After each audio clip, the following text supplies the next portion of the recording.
I just wanted a soundbite, but he launched into a passionate 20-minute description about his latest work. I could barely get a word in edgewise. He couldn't help himself. Design is his passion. He began telling me how keeping things simple was the overall design philosophy for the machine. He said, we wanted to get rid of anything other than what was absolutely essential, but you don't see that effort. We kept going back to the beginning again and again and again. Do we need this part? Can we get that part to perform the function of these other 4 parts? It became an exercise to reduce and reduce and reduce, but it makes it easier to build and easier for people to work with. In releasing new products, companies tended to add more bells and whistles, not take them away. But here, Jony was saying the opposite. The purpose of this book is to answer the question, how did an English art school grad with dyslexia become the world's leading technology designer? In the pages that follow, we'll meet a brilliant but unassuming man, obsessed with design, whose immense and influential insights have, no doubt, altered the pattern of your life. That is an excerpt from the book that I'm going to talk to you about today, and the one I've read for the second time, which is called Jony Ive, The Genius Behind Apple's Greatest Products, and it's written by Leander Kahney. I decided to reread this book. The first time I read this book was probably 5 years ago, and I wanted to read this book because I think it perfectly follows what you and I discussed last week, where we just talked about Steve Jobs' time at Next. And so last week's book and last week's episode ended when Jobs comes back to Apple. And when Jobs comes back to Apple, that is when he meets Jony Ive. And here's this great quote from Steve Jobs about Jony Ive. He says, he understands what we do at our core better than anyone. If I had a spiritual partner at Apple, it's Jony. And Jony's a great example of this maxim that repeats throughout these biographies, that true interest is revealed early. And so this book says, as a young boy, Jony exhibited a curiosity about the workings of things. He became fascinated by how objects were put together, carefully dismantling radios and cassette recorders, intrigued with how they were assembled and how the pieces fit together. Jony's father, Mike, plays a massive role in Jony's life. From a very young age, his father is encouraging his son's interest, and he would constantly have conversations about design. And one of the best things that could have ever happened for Jony's future career is the fact that his dad was actually hired to develop the standards for design education throughout the UK. And so this book says, Mike was among the most distinguished teachers plucked from daily teaching by the Education Ministry and given the grand title of Her Majesty's Inspector. He assumed responsibility for monitoring the quality of teaching at schools in his district, focusing specifically on design and technology. Mike Ive took what became to be called design technology to a new level, establishing a place for the discipline as part of a core curriculum in UK schools. Mike helped transform what was basically a goof-off class into a design tutorial, and in doing so laid the groundwork for a generation of gifted British designers. His son would be among them. And then what I really loved is this book talks about the relationship and then his approach to how he fathered and really raised his son. He was not a pushy stage dad. Mike's influence on his son's talent was purely nurturing. He was constantly talking to Jonathan about design. If they were walking down the street together, Mike might point out different types of street lamps in various locations and ask Jonathan why he thought they were different. They were constantly keeping up a conversation about made objects and how they could be made better. Mike was relentlessly good at his job. He was a very gentle character, very knowledgeable, very generous and courteous. He was a classic English gentleman. These traits, of course, have also been ascribed to Jony. Now, this is what Jony said about his relationship and the influence that his father had. My father was a very good craftsman. He had an incredible gift in terms of how you can make something yourself. Mike gave Jony unfettered access to his workshop. Jony could do anything he wanted with his father's support. This is what Jony said. I've always understood the beauty of things made by hand. I came to realize that what was really important was the care that was put into it. What I really despise is when I sense some carelessness in a product. Mike was a strong advocate for teaching empirically, making and testing, and of intuitive designing. Get on and make it and then refine as you go. He described the act of drawing and sketching and talking and discussing as critical in the creative process. He advocated risk-taking and acceptance of the notion that designers may not know it all. And so Jony is learning design and technology in the UK. There's a bunch of his professors and his colleagues that give quotes for this book. I pulled out a few that just give you an idea of how special he was from a young age. He had a different way of presenting ideas. His ideas were novel, innovative, and fresh. He did things that other people were not doing. He takes big chances instead of an evolutionary approach to design. And if they had focus grouped his designs, they wouldn't have been a success. And I love the way that Jony frames this. He talks about it's a fact that you're just respecting the work. Not building a Me Too product and putting in lots of effort is a way to show that you respect the work. This is a direct quote from Jony. There was something special about respecting the work. The idea that it actually was important.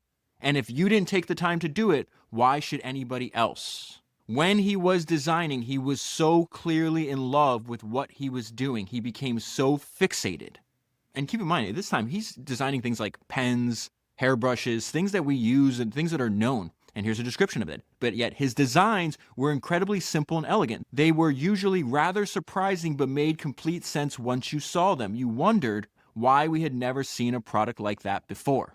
And here's another example of how Jony respects the work. His friend comes over to his apartment. It says when he arrived, he was amazed to find that the apartment was filled with more than 100 foam model prototypes of Jony's project. His design discipline on display.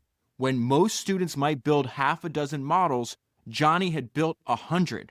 I had never seen anything like this. The sheer focus to get it perfect.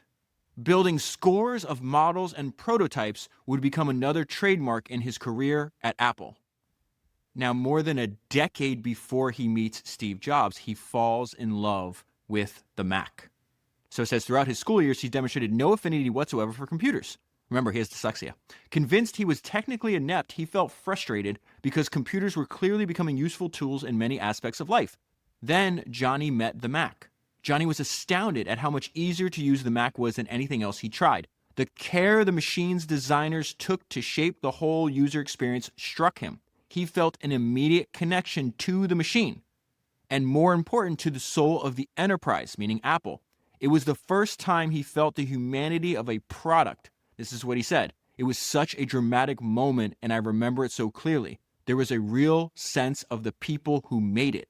I started to learn more about Apple, how it had been founded, about its values and its structure. The more I learned about this cheeky, almost rebellious company, the more it appealed to me, as it unapologetically pointed to an alternative in a complacent and creatively bankrupt industry. Apple stood for something and had a reason for being that wasn't just about making money. I love that important insight there about great products. Great products, you know, and you can feel that there's a real human behind it. Now I'm going to fast forward. He has a job at basically this design consultancy, and his boss makes a big mistake here. David Ogilvy has this great line that if you pay peanuts, you get monkeys. And Jony understands he's more talented than his peers. His boss understands that he's more talented than his peers, so he goes to him and asks for a raise, and he gets turned down. And so it says his confidence grew rapidly, and after just a few weeks, he asked Gray for a substantial raise. He was talented, and he felt he deserved it. And this is what Gray said. I had to balance the interests of the business. I had to have a very difficult discussion. I had to explain he was on a journey, on a career path. There were others around. Everyone had various strengths and weaknesses. We had to balance the books in terms of making sure everyone got a fair opportunity. We had a rational discussion, but I think he felt he didn't get the best end of the deal. And shortly thereafter, Jony quits, leaves, and starts his own design firm. The name of this firm is going to be Tangerine. He is just 23 years old. He's going to be one of 4 partners at this firm. And so it says Jony worked on everything from power tools to combs and televisions to toilets. The work was consistent, but not especially challenging or prestigious. And they're just a young startup. They don't have a lot of resources, so they have to have a lot of hustle. I love this idea. To attract and keep clients, the Tangerine designers worked to make the studio look busier than it was.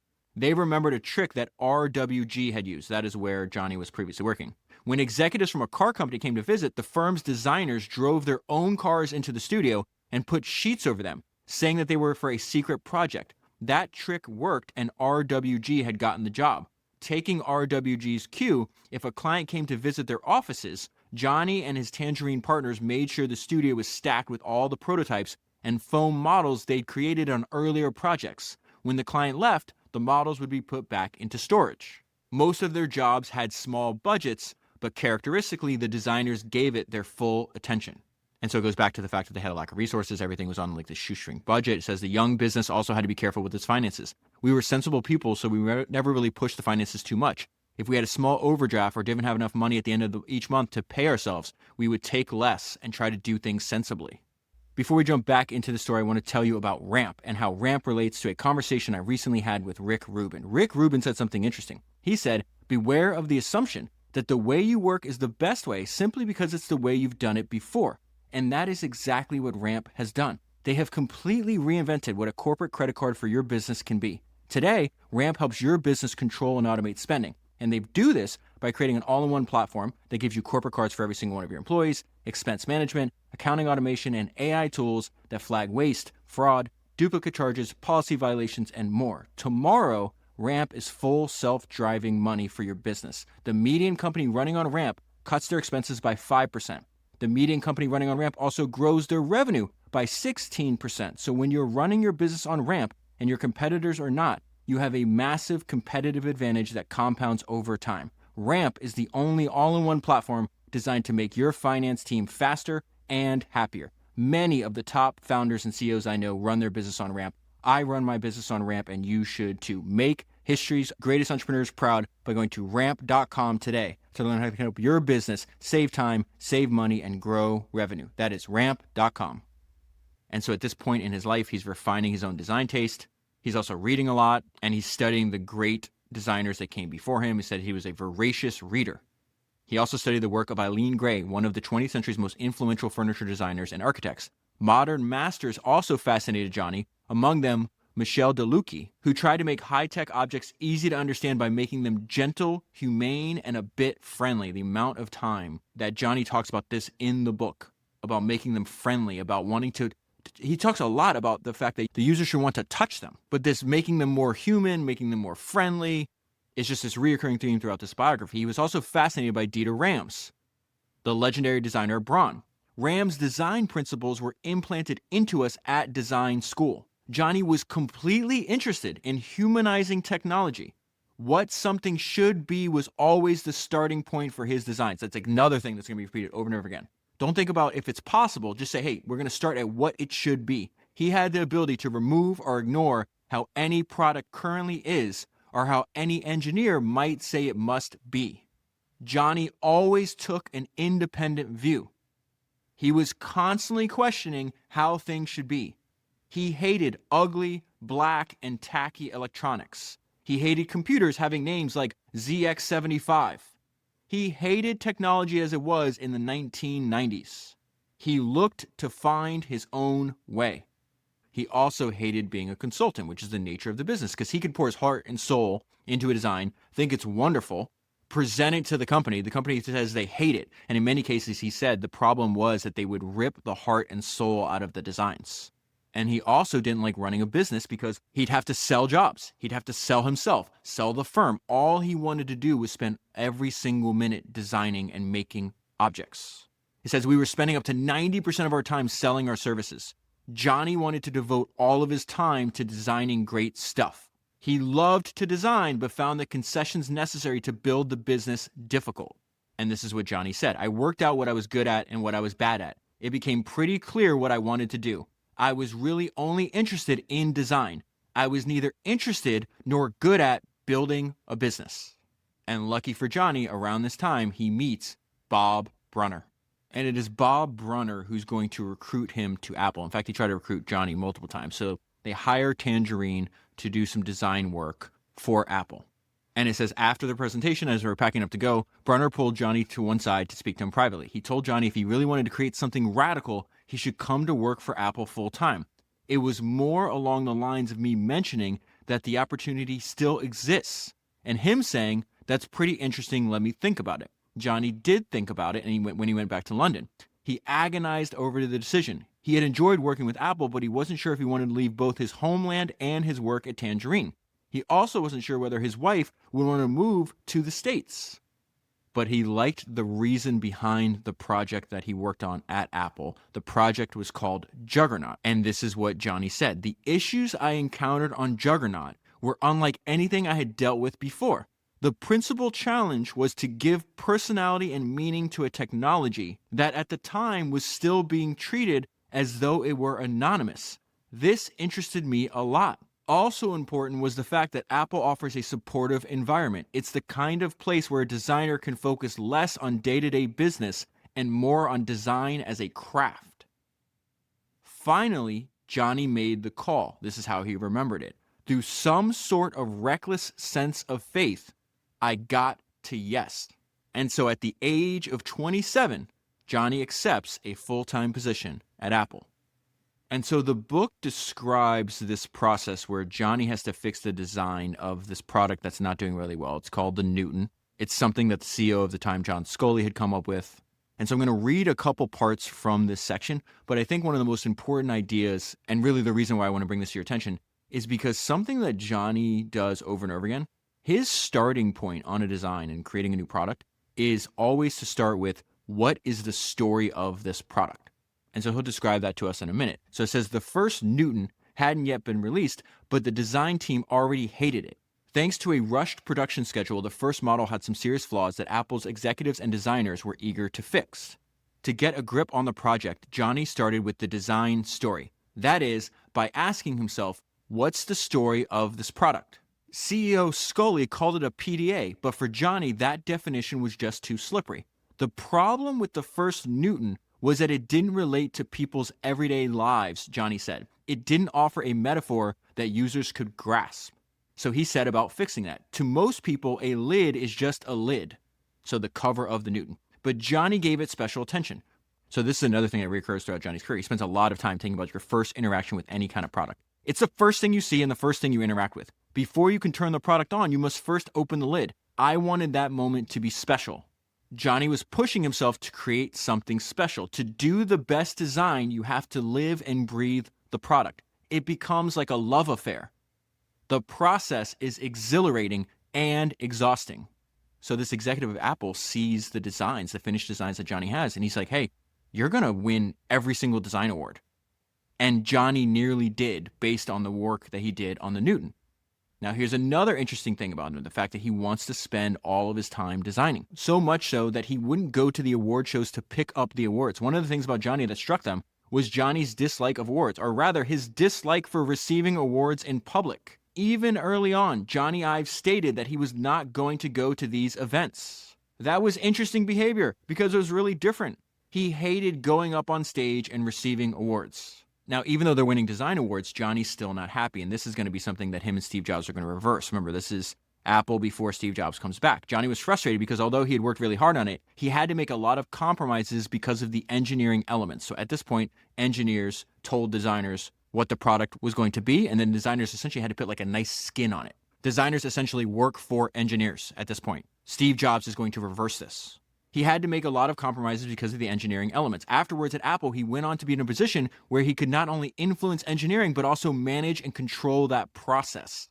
So he becomes Brunner's second in command. Says Jony Ive was very serious about his work. He had a ferocious intensity about it. He was calm, but very deep. He was very serious, but also a really nice guy. He led in a quiet way. He inspired people to work for him. Within a couple of years, Jony hired most of the rest of the team that would go on to make the iMac, the iPod, and the iPhone. And I love the way they thought about hiring new talent. It's like, hey, we have a very small but insanely talented group of A players. We have to be very, very, very careful who we let in here. So when they looked to recruit somebody else, this is what they looked for. We wanted to be impressed with a designer to the point of intimidation. I absolutely love that idea. It made me think of something I heard on Tim Ferriss's podcast one time. So this guy named Graham Duncan, who I know, who's also an investor, came on Tim's podcast, and he talked about obsession. It's almost a direct echo of what Jony Ive is saying right here. One question I like to ask, this is Graham Duncan now speaking. One question I like to ask people is, if you're hiring an analyst, what criteria are you looking for in the analyst? And people who've been managing money and managing people before begin to look for things in their analysts that make those analysts most valuable to them. And this guy said to me, what I'm looking for is a trace of fear in myself, that this guy is coming for me, that he will replace me. And I think what he's capturing is that level of intensity, that obsessiveness that you see in a minority in any field, because they found the game they want to play and they bring an intensity and an obsessiveness to it that over time, they're just working so much harder. It's like Wayne Gretzky finding hockey at age 5. He's obsessed. And he's just doing it over and over and over again. And there are people in the finance industry who are like this, in any industry really. And there are people who are in the finance industry who are like this. They're just obsessed in a really distinctive way. Warren Buffett, from a young age, obsessed. So I love that idea. We want to be impressed with a designer to the point of intimidation. Going back to what Graham Duncan said, what I'm looking for is a trace of fear in myself that this guy is coming for me. Let's go back to this idea of how Apple was set up at this time. And again, something that Jony wanted to fix and that Steve Jobs and Jony fixed together. At every step, they faced resistance from the engineers. There were layers and layers of middle managers, and they did not understand this design-driven approach. They were accustomed to slapping a cheap metal skin on a product. They didn't really believe in what we were doing. And senior management of the company at the time didn't step in. And they just moved so slow. There's so these layers. In one case, there was 4 years between when the designer, this was Brunner, the guy leading Jony's boss, Brunner had written this conceptual brief. From the time he writes it to the time the product exists, 4 years elapses. And so there's this great quote by Jeff Bezos where he says, if you're not moving fast, if you can't make decisions fast, you're just going to lose great people. Even if they agree with the mission, they're going to look around and like, hey, I can't build anything. Why am I here? So Brunner winds up leaving. He says, and he describes why. And I think this tells us a lot about the culture of Apple at the time. I was spending more and more time in management meetings where I would be there for 8 hours and only really needed to be there for 30 minutes. You feel like you're atrophying, like you are literally wasting away. And this is really, really wild. It says Apple had become an experiment in extreme democracy. So this is what the designers are having to fight against. There had to be consensus on every decision involving all the interested parties. Steering committees would be set up to guide new products to market. You will not believe this. This is insane. And this is why they did this. A lot of people in Apple considered Steve Jobs' approach beforehand tyrannical and misguided.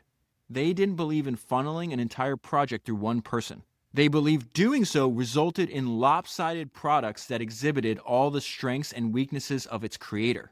Instead, the steering committee, that's such a dystopian even name for something. Instead, the steering committee approach brought every discipline involved in a project together. So engineering, software, marketing, product design, industrial design, manufacturing, and required discussion and consensus at every stage of development. This makes me want to throw up. Product development by consensus proved extremely bureaucratic. Yeah, no shit. Whenever a new product was proposed, 3 documents, oh my God. Whenever a new product was proposed, 3 documents had to be drawn up. A marketing requirement document, an engineering requirement document, and a user experience document. The 3 documents would then be sent upstairs to be reviewed by another committee of executives. And this is what Bob Brunner said about this process and the products that result from a process like this. Jony Ive would no doubt agree with this. He says, the businessman wants to create something for everyone, which leads to products that are middle of the road. It becomes about consensus, and that's why you rarely see the spark of genius. And Jony is thinking about quitting as well. Only a few months after being put in charge of the design group, he was also thinking of quitting. This is what Jony said about Apple at the time. It was a company that certainly wasn't innovating. We lost our identity and looked to competition for leadership. And then Steve Jobs returns. Before Jony could quit, John Rubinstein, his new boss, talked him out of it. Just recruited as Apple's head of hardware, the same job he held working with Steve Jobs at Next. You see how the last 2 episodes are now directly linked. Rubinstein gave Jony a raise and told him, going forward, things are going to be very, very different. We told Jony that we were going to struggle to get through where the company was then, and that once we turned the company around, we were going to make history. Those were the terms we used to keep him at Apple, and also that henceforth design was going to be really valued at this company. Rubinstein's promise would be fulfilled. The era during which it took 3 years to get products out of the door ended. In the coming years, the rate at which new products and new ideas were adopted, many of them from Jony's fertile brain, would be nothing less than remarkable. And so then Jony is sitting in the room when Steve comes and addresses the Apple employees. And Steve says, "Tell me what's wrong with this place." Before anyone could reply, he burst out, "It's the products. The products suck. There's no sex in them anymore." Jony was in the room sitting towards the back. He wanted to quit, but as he sat there thinking about returning to England, Jobs said something that gave him pause. Jobs told the group that Apple would be returning to its roots. I remember very clearly Steve announcing that our goal is not just to make money, but to make great products. The decisions you make based on that philosophy are fundamentally different from the ones we had been making at Apple. When Jobs returned to Apple in 1997, the company had 40 products on the market. To appreciate the baffling nature of Apple's kitchen sink strategy at the time, consider the company's computer lineup. There were 4 main lines: the Quadra, the Power Mac, the Performa, and the PowerBook. Each of these was split into a dozen different models, which were delineated from one another with confusing product names. You won't even believe this. So, for example, the Performa 5200 CD, then there was the Performa 5210 CD, the Performa 5215 CD, and the Performa 5220 CD. And that was just computers. Apple had branched out into a wide-ranging product portfolio, selling everything from printers, scanners, and monitors to Newton handhelds. To Steve, this made no sense. And this is what Steve said. I started to ask people, why would I recommend a 3400 over a 4400? Why should somebody jump up to a 6500 but not to 7300? And after 3 weeks, I couldn't figure this out. And if I couldn't figure this out, how could our customers figure this out? And so at this point, Steve's going through every single part of the company. He says he started a thorough product review. He set up in a large conference room and called in the product teams one at a time. The teams, often numbering 20 or 30 people, would present their products and take questions from Steve and the other executives. After several weeks during a big strategy meeting, Jobs had had enough. Stop, he screamed. This is crazy. He then jumped up and went to the whiteboard. He drew a simple chart of Apple's annual revenues. The chart showed the sharp decline from $12 billion a year to $10 billion and then $7 billion. Jobs explained that Apple could not be a profitable $12 billion company or a profitable $10 billion company, but it could be a profitable $6 billion company. That meant radically simplifying Apple's product pipeline. Jobs erased the whiteboard and drew a very simple 2x2 grid in its place. Across the top, he wrote consumer and professional. And down the side, he wrote portable and desktop. Welcome to Apple's new product strategy. Apple would only sell 4 machines. 2 would be notebooks, the other 2 desktops. 2 machines aimed at pros, 2 machines aimed at consumers. It was a radical move, cutting the company to the bone. In a single stroke, Jobs doomed dozens of software projects and eliminated almost every product from Apple's hardware lineup. Over the next 18 months, more than 4,200 full-time staff were laid off. By 1998, Apple had shrunk to only 6,000 people, half the company had in 1995, but the balance sheet was brought under control. And then in true Steve Jobs fashion, he's able to describe what he wants to do in a very simple metaphor. Says Jobs did not want to compete in the broader market for personal computers, which was dominated by companies making generic machines. These companies competed on price. Jobs figured that was a race to the bottom.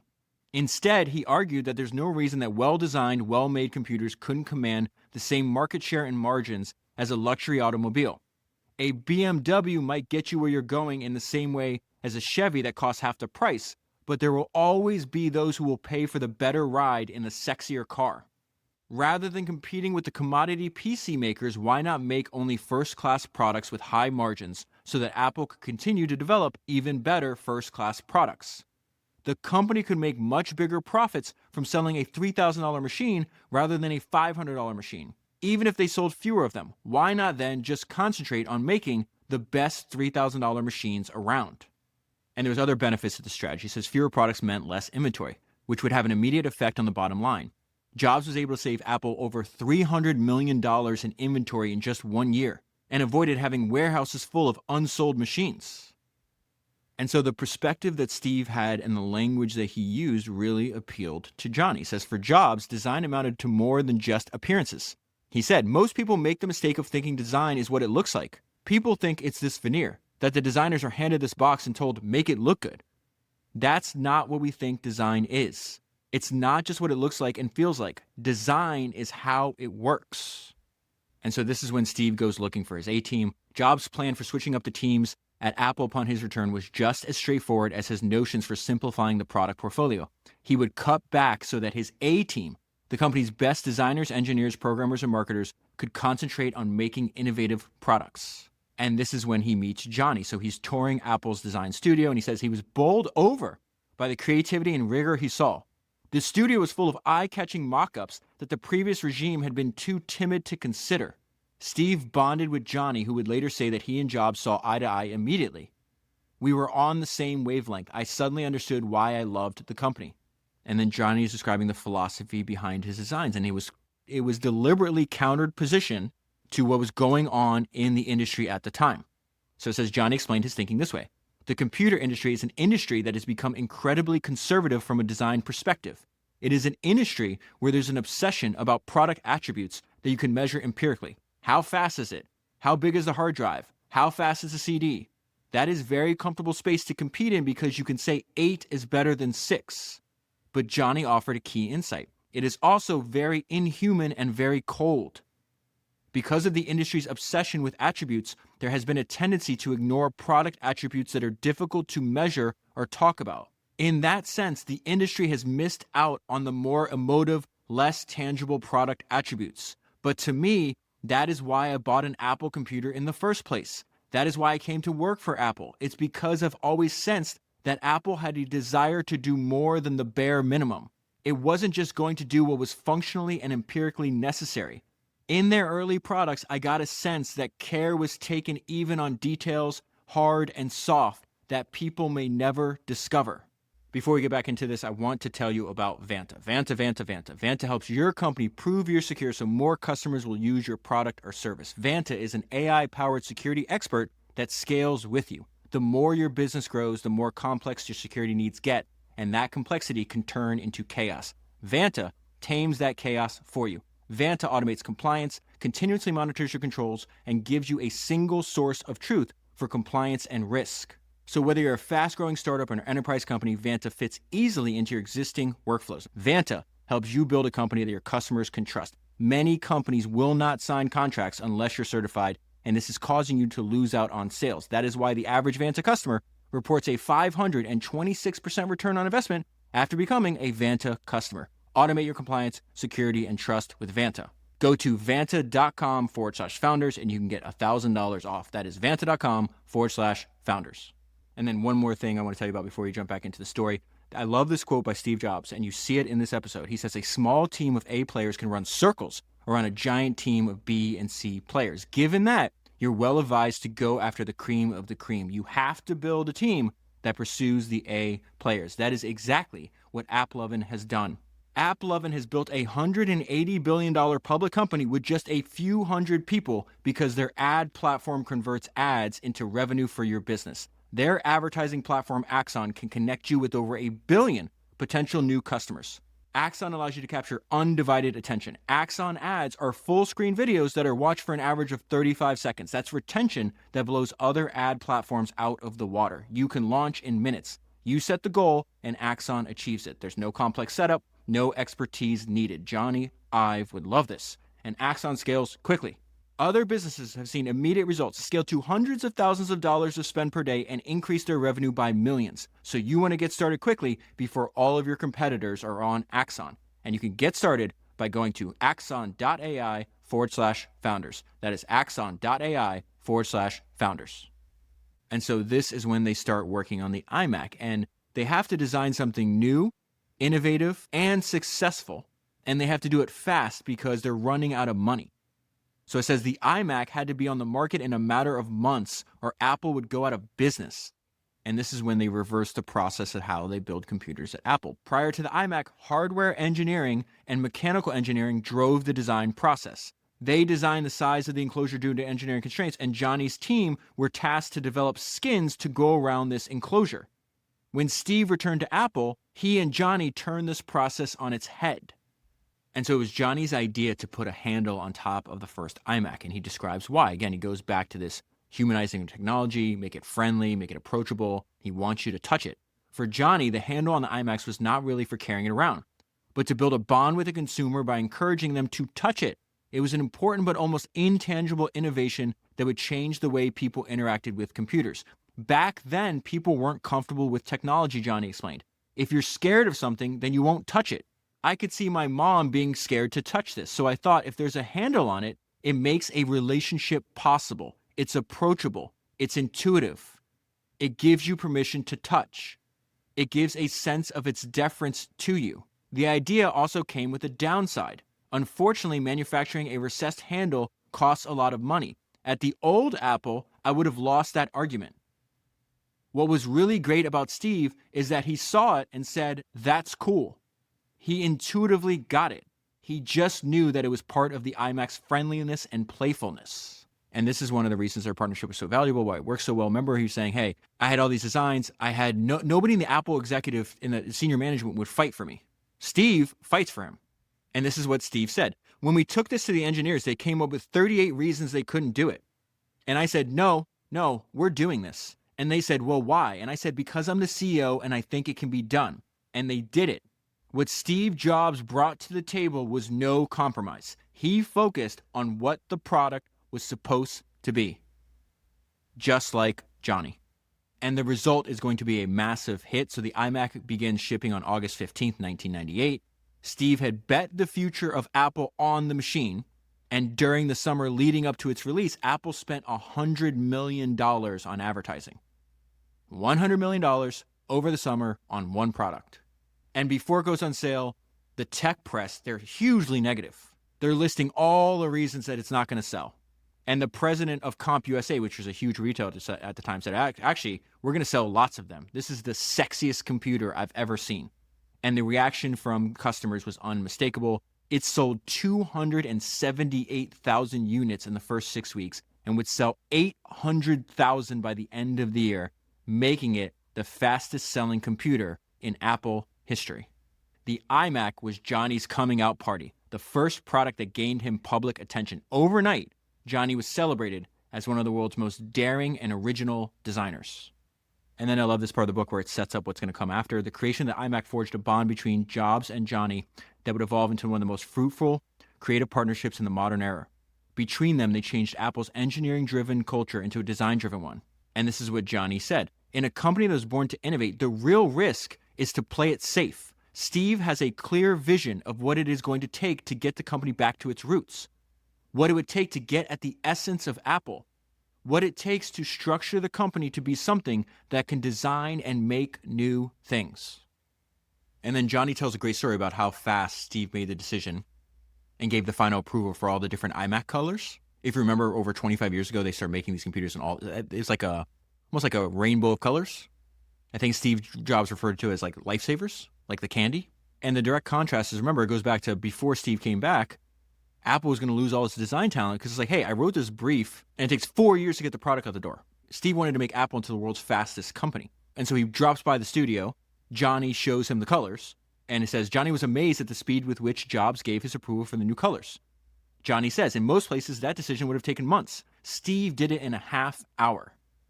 And then they describe Apple's game plan at this time. The iMac launch and continuing development defined the game plan that Apple would use to such devastating effect with later products like the iPod. They created a breakthrough product, then quickly and relentlessly polished it with rapid new releases. And then simplicity flows through every single thing they do, even the way they communicate with each other. So now they want to develop a laptop. And the design brief was simple. It says, bring the iMac to laptops. And Jony says, we didn't do focus groups. We don't do focus groups because that is the job of the designer. It is unfair to ask people who don't have a sense of the opportunities of tomorrow from the context of today to design. And so as they're changing Apple from an engineering-driven culture to a design one, there's a lot of turnover. So keep in mind, Jony is head of ID, industrial design.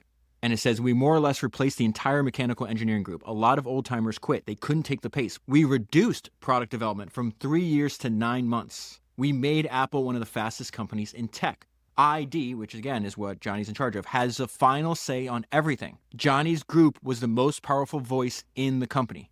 The biggest thing that you had to understand about working with ID was that it was never an option to tell them no. Even if what they wanted to do seemed expensive, ridiculous, or even impossible, you had to make it happen. You had to do whatever it took to get the job done. And so there's just a lot of great quotes from Jony Ive in this book. Here's one. The decisive factor is fanatical care beyond the obvious stuff, the obsessive attention to details that are often overlooked. And his entire team is like that. He says, we're a pretty maniacal group of people. If we design a button, there might be 50 models of the home button or the volume switch. We look at the edge detail and ask, how far out does it protrude? Does it have a shaft? Is it round? Is it metal? Is it plastic? The size, length, width, height, every single detail is very cleverly crafted. Here's another great quote by Jony Ive. The thing is, it's very easy to be different, but very difficult to be better. And again, this is a great description of the role that Jony's department played at Apple when Steve Jobs came back. It says ID was the heartbeat of the company. And then I thought the description of the environment they work in was really interesting. It's light. There's a lot of music. I think they have like 20 speakers throughout the design studio. It says the space is messy and chaotic, with boxes, parts, samples, bikes, and toys everywhere. The atmosphere feels light and fun. Someone might be skateboarding, doing jumps, or kicking around a soccer ball. Steve Jobs would often turn up the music when he visited, but he did this for more than just sonic pleasures. When Steve came in, he wanted the conversation to be between him and the person he was talking to. In all these open spaces, if it's quiet, it's really easy to hear what people are talking about. When he came in, he would turn the music up so that his voice would carry directly to one person only. You really couldn't hear what he was saying. Because he viewed the studio as Apple's ideas factory, he wanted no leaks. Apple's most secretive department is Jony's group. Even Jony was forbidden from telling his wife what he's working on. And then I thought this contrast between Apple's design group and Samsung's was fascinating. There's 16 odd designers focusing on refining and improving Apple's products and manufacturing processes. By comparison, Samsung has 1,000 designers working in 34 research centers around the world. Apple had 16 in one spot. And so in the book, it also talks about how Jony manages, how he leads. It says he's very protective of his design team. He will take the blame personally for any screw-ups. He would fall on his sword for the weakest part of the design. If something is not up to snuff, he would personally say it was his fault. He would never throw any of the other ID members under the bus. In fact, after Steve died, Jony was giving this interview with Vanity Fair, and there's a couple interesting things he said. One of the most interesting things he said was Steve Jobs' view on exactly this. And this is what Jony said. I remember asking Steve about this. I said it could be perceived that in his critique of a piece of work, he was a little harsh. And we had been putting our heart and soul into this. And so I asked him, could we not moderate the things we said a little? And he said, why? And I said, because I care about the team. And Steve said this brutally brilliant, insightful thing. He said, no, Jony, you're just really vain. You just want people to like you. I'm surprised at you. I thought you held the work up as the most important, not how you believe you were perceived by other people. And Jony says, and I was terribly cross because I knew he was right. And so there's actually one brutally brilliant insight that I found in the Steve Jobs biography written by Walter Isaacson. It said one of Jobs' talents was spotting markets that were filled with second-rate products. And so this book that I have in front of me tells the story of building the iPod. And that's exactly what they did. They loved music, obviously, but they targeted a market full of second-rate products. It says, an MP3 player seemed a particularly obvious target, partly because the early devices they saw on the market functioned poorly. The products stank. And so there's an entire chapter that goes into the making of the iPod. There's a lot of interesting insights in there, but I thought this one sentence that describes Jony's design for it is perfect. He says, it seemed appropriate for the design effort to be to simplify, remove, and reduce. And they go into the fact that the iPod, like many of the things that they're making, they are customer number one. The North Star is let's just build the products we want to use. It says it was a product that we were looking forward to getting our hands on. And there's all these endearing anecdotes in the book where it's like they see it for the first time. Like Jobs, the first time Jobs could play a song off an early iPod prototype. He goes, oh my God, this is going to be so cool. And then I want to point out the media's response to the iPod. Now, keep in mind with everything I'm about to read you, Apple is going to sell 450 million iPods.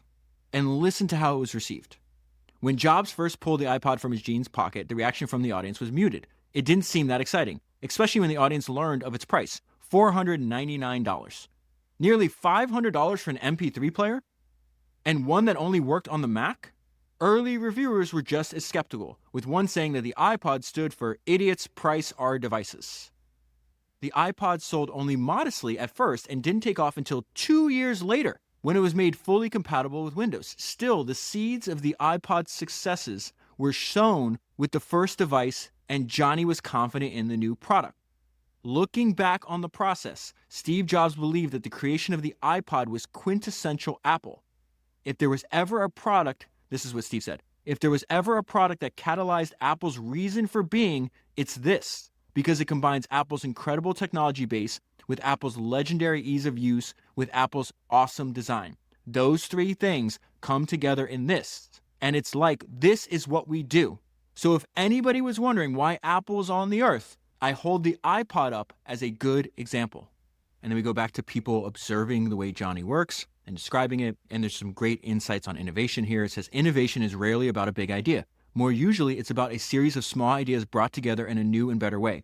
Jony's fanatical drive for excellence is, I think, most evident in the stuff beyond the obvious, the stuff you perhaps don't notice that much, but which makes a difference to how you interact with the product, how you feel about it. Come on, this is beautiful. Think about the way that Jony was describing his early experience when he discovered the Mac. He was describing the work that went into that product in the same manner in which this person is describing the way that Jony works. It is most evident in the stuff beyond the obvious, the stuff you perhaps don't notice that much, but which makes a difference to how you interact with the product and how you feel about it. That's incredible how this ties together. These are like 6 chapters apart, these two ideas. Actually, it's one idea. These two statements about a single idea are like 6 chapters apart in this book. That's beautiful. And then let's go back to the fact that Jony says, hey, I'm telling the design story. I'm starting with what the product should be. I'm not thinking of any limitations. It's exactly the same thing that they said about Steve Jobs. Listen to what Jony would say to suppliers. Because, okay, keep in mind. So I got to read one paragraph to you before this to understand how interesting it is the way that Jony frames what he's trying to do to his suppliers. So the first paragraph is, Apple's designers spend 10% of their time doing traditional industrial design. So that's coming up with ideas, drawing, making models, brainstorming. They spend 90% of their time working with manufacturing and figuring out how to implement their ideas. So when then Jony will spend months away from his family in China trying to figure out how to manufacture these designs. And so something he said that I thought was really interesting says he told suppliers, imagine, because again, he doesn't want any limitations. I want to say, oh, this is impossible. We can't do this. We want to start from the ideal product. We're going to envision that and many times sketch it out. We're going to envision that product and we're going to work backwards from that. So he says to the suppliers, imagine I have a bucket of money in my hand. I will let you pull out as much as you want to make this happen. And this goes back to just how dedicated and hardworking he is. He's telling the story. So he's in China. They're working with Foxconn to try to figure out how to produce a lot of these designs. And there was a 2003 outbreak of SARS. And so Jony gets quarantined. So he has to live in a dormitory at Foxconn for 3 months. And so Jony and his team, they're flying back and forth from Cupertino to China. And then sometimes they're gone for weeks at a time, and sometimes they have to stay there for months. Another great quote from Jony that, again, he just repeats. He has a handful of core ideas he built his career off of, just like many of history's greatest entrepreneurs do. He just repeats them over and over again. When we're in these early stages in a design, often we'll talk about the story for the product. How many times has he repeated that already? We're talking about perception. We're talking about how you feel about the product, not in a physical sense, but in a perceptual sense. Remember what Jony said, that, hey, if you're trying to be an innovative company, the risk you have is thinking that you can actually play it safe. That is super dangerous. So they're talking about the development of the iPhone before they could even do it. And I love this description of Apple at the time before they invented the iPhone. They were a successful computer company. They were a successful music company. And they were about to enter a field that was dominated by giants. Apple had absolutely no name in the phone industry. They had no credibility. And then Jony talks about just how difficult it was making the iPhone, that they almost gave up. Says it was clear that the prototype was still a disaster. It wasn't just buggy, it flat out didn't work. The phone dropped calls constantly. The battery stopped charging before it was full. Data and applications routinely became corrupted and unusable. The list of problems seemed endless. At the end of the demo, Jobs said, "We don't have a product yet." Jony said, "We nearly shelved the phone because we thought they were fundamental problems that we just couldn't solve." And then I want to jump ahead to the chapter on the iPad. I think there's very interesting insights here. So this is 2007. And at the time, all these other companies are producing netbooks. And so it says netbooks accounted for about 20% of the laptop market. But Apple never seriously considered making one. Why? Because Steve said, netbooks aren't better than anything. They're just cheap laptops. Jony's response to this is going to lead to the iPad, to focusing resources on developing the iPad, I should say. But I think that's a great prompt for your thinking. What is your product better than? Or are you just making a cheap laptop? You can choose to make a cheap laptop, or you can make an iPad. And so it says Jony proposed that the tablets in his lab could be Apple's answer to the netbook. Jony suggested that a tablet was basically an inexpensive laptop without a keyboard. Why is that so important? Again, refusing to make Me Too products. Both Steve and Jony repeat that over and over again. Fast forward a few years, and by 2011, shipments of iPads rapidly overtook those of netbooks. 63 million iPads were sold versus 30 million netbooks. Think about it. A single product outsold an entire product category. And then more on just this beautiful partnership between Jony Ive and Steve Jobs. Jony Ive has more operational power than anyone else at Apple except me. There is no one who can tell him what to do or to butt out. That is the way I set it up. And then Jony says, these ideas that come from me and my team would have been completely irrelevant. They would have gone nowhere if Steve hadn't been there to push us, work with us, and drive through all the resistance to turn our ideas into products. The thing is, you could transplant me and this design group to another place and we wouldn't work at all. And then you go back to that life-changing decision that Jony Ive made. I'm going to leave my design firm that I founded and London, and I'm going to move to California and work at Apple. And he did that because his North Star was, I don't want to build a business, I just want to design. And I think this paragraph he describes a scenario that if you're in it, you found your life's work. All I've ever wanted to do is design and make. It's what I love doing. It's great if you can find what you love to do. Finding it is one thing, but then to be able to practice that and be preoccupied with that is another. And then Jony repeats this idea that he believed in, that Steve believed in, that Steve said when he came back to Apple, that caused Jony to pause and not quit. This is what Jony says. Our goal isn't to make money. Our goal absolutely at Apple is not to make money. This may sound a little flippant, but it's the truth. Our goal and what gets us excited is to try to make great products. We trust that if we are successful, people will like them. And if we are operationally competent, we will make a profit. But we are very clear about our goal. And then the book ends right where it began, with Jony's religious dedication to simplicity. Remember, he said it seemed appropriate for the design effort to be to simplify, remove, and reduce. So this says the process of simplification is Design 101, a mindset that every design student is taught in school. But not every student adopts it, and it is rarely applied with the ruthless discipline practiced by Jony. If there's such a thing as a single secret to what Jony Ive does, it is to follow slavishly to the simplification philosophy.